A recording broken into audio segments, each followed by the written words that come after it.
여러분, 오늘도 골든에이지에 오신 것을 환영합니다. 오늘은 65세 박미선님께서 이메일로 보내주신 사연을 함께 나눠보려 합니다. 제가 아플 때 친구가 30만 원을 빌려갔어요. 그런데 갚지 않더니 연락이 끊겼습니다. 3년이 지난 지금 갑자기 다시 만나자고 하는데요. 어떻게 해야 할까요? 이 질문에 많은 분들이 고민하시더라고요. 오늘 이야기 끝까지 함께 나눠주시면 감사하겠습니다. 여러분의 경험도 댓글로 나눠주세요. 박미선님은 말씀하셨습니다. 그 친구와 20년을 알고 지냈어요. 함께 등산도 다니고 명절 때마다 만났죠. 그런데 제가 당뇨로 입원했을 때였습니다. 급한 일이 있다며 30만 원을 빌려갔어요. 다음 주에 꼭 갚겠다고 했죠. 미선님은 기다렸습니다. 하지만 한 달이 지나도 연락이 없었습니다. 전화를 해도 받지 않더라고요. 문자를 보내도 답이 없었습니다. 그렇게 3년이 흘렀어요. 그런데 최근 그 친구가 연락을 했습니다. 오랜만에 밥 한 번 먹자고요. 돈 얘기는 한마디도 없었습니다. 첫 번째, 화해 전에 반드시 확인해야 할 3가지. 이런 상황에서 가장 먼저 해야 할 일이 있습니다. 감정이 아닌 사실로 판단하는 것입니다. 다음 3가지를 냉정하게 확인해 보세요. 첫째, 상대방이 진심으로 사과했는가? 미안하다는 말만으로는 부족합니다. 구체적으로 무엇을 잘못했는지, 명확히 인정했는지 보세요. 그때 바빠서, 사정이 어려워서는 핑계입니다. 진짜 사과는 이렇습니다. 내가 돈을 빌려놓고 갚지 않았습니다. 연락도 피했습니다. 정말 잘못했습니다.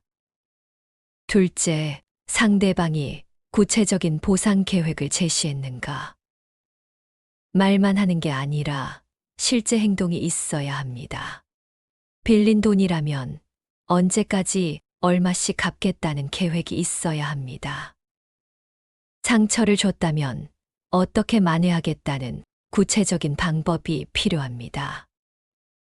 셋째, 상대방의 과거 행동 패턴을 확인하세요. 이번이 처음인가요?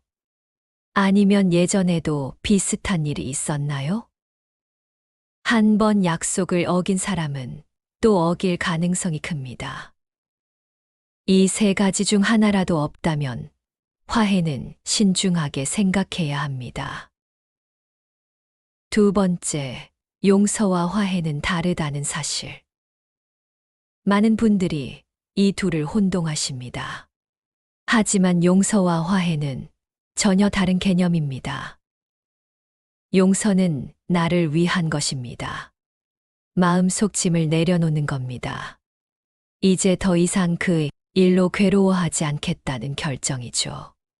상대방이 변하지 않아도 혼자서 할 수 있습니다.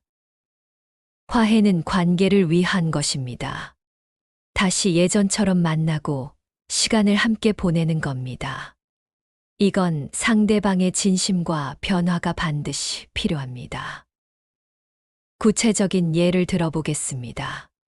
친구가 돈을 빌려가고 잠적했다면 이렇게 할 수 있습니다. 용서는 이렇습니다. 그 일로 더 이상 화내지 않겠어.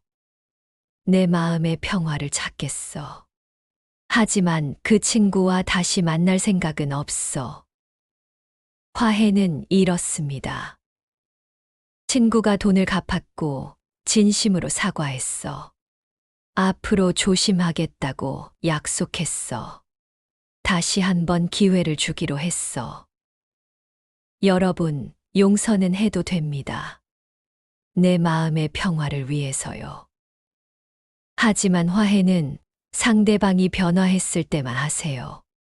상처 준 사람을 다시 받아들이는 건 신중해야 합니다. 세 번째, 나이 들수록 관계를 정리해야 하는 이유. 50대가 넘으면 시간이 달라집니다. 20대, 30대처럼 시간이 많지 않습니다. 건강도 체력도 예전 같지 않죠. 그렇기 때문에 더욱 신중해야 합니다. 누구와 시간을 보낼 것인가를요. 구체적으로 계산해 볼까요? 하루에 다른 사람과 만나는 시간, 약 3시간입니다. 일주일이면 21시간입니다. 한 달이면 84시간입니다. 이 시간을 나를 힘들게 하는 사람과 보낸다면요. 한 달에 84시간을 허비하는 겁니다. 1년이면 1008시간입니다. 약 42일을 고통 속에서 보내는 셈입니다. 반대로 이 시간을 나를 존중하는 사람과 보낸다면요. 즐거운 대화를 나누고 웃으며 시간을 보냅니다. 건강에도 좋고 마음도 편안합니다. 관계를 정리하는 구체적인 기준을 드리겠습니다.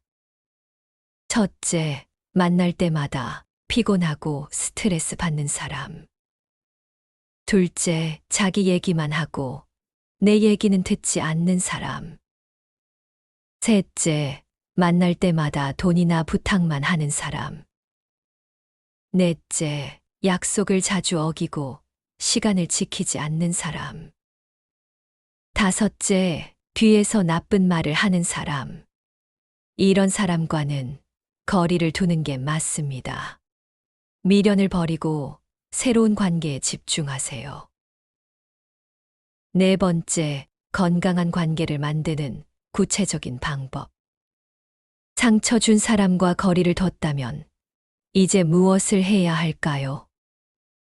새로운 관계를 만들어야 합니다. 나를 존중하고 함께 있으면 즐거운 사람들과요.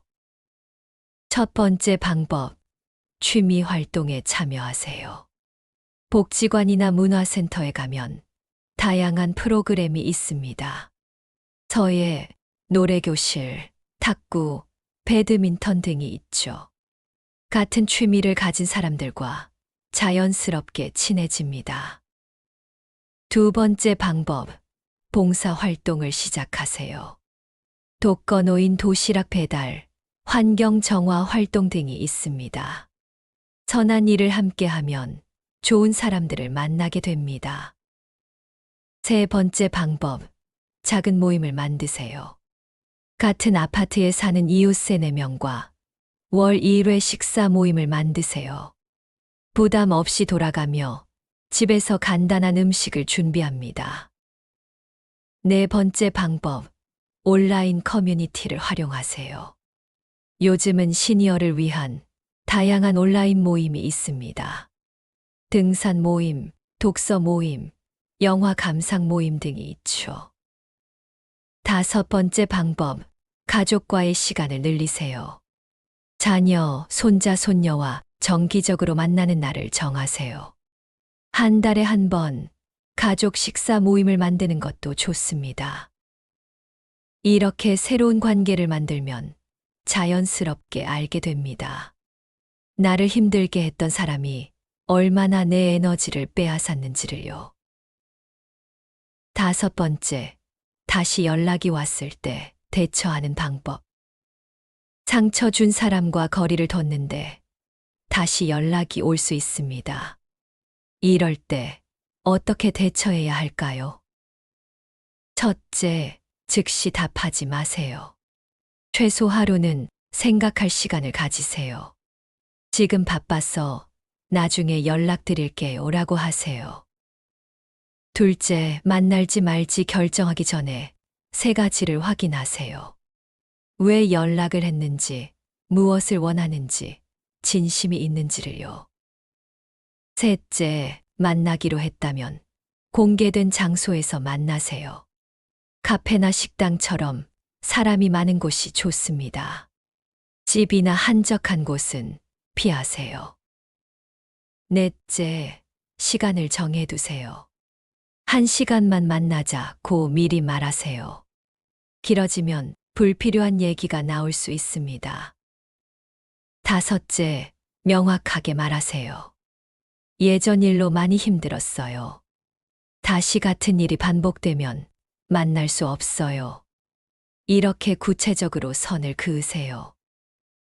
만약 상대방이 변명만 하거나 다시 부탁을 한다면요. 그 자리에서 일어나세요. 죄송하지만 이제 가봐야 할 것 같아요. 주저하지 말고 단호하게 끝내세요. 여러분, 화해는 의무가 아닙니다. 나를 지키는 것이 더 중요합니다. 골든에이지 구독자 여러분, 오늘 이야기를 정리해 보겠습니다. 상처 준 사람과의 화해, 신중하게 결정하세요. 진심 어린 사과와 구체적인 변화가 있을 때만 고려하세요. 용서는 나를 위해 하되 화해는 선택입니다. 나이가 들수록 시간은 더 소중합니다. 나를 힘들게 하는 관계는 과감히 정리하세요. 그리고 나를 존중하는 사람들과 시간을 보내세요. 오늘까지 이 이야기를 함께 해주셔서 진심으로 감사합니다. 여러분의 남은 인생이 평안하고 행복하기를 바랍니다. 골든에이지가 언제나 여러분 곁에 있겠습니다. 사랑합니다.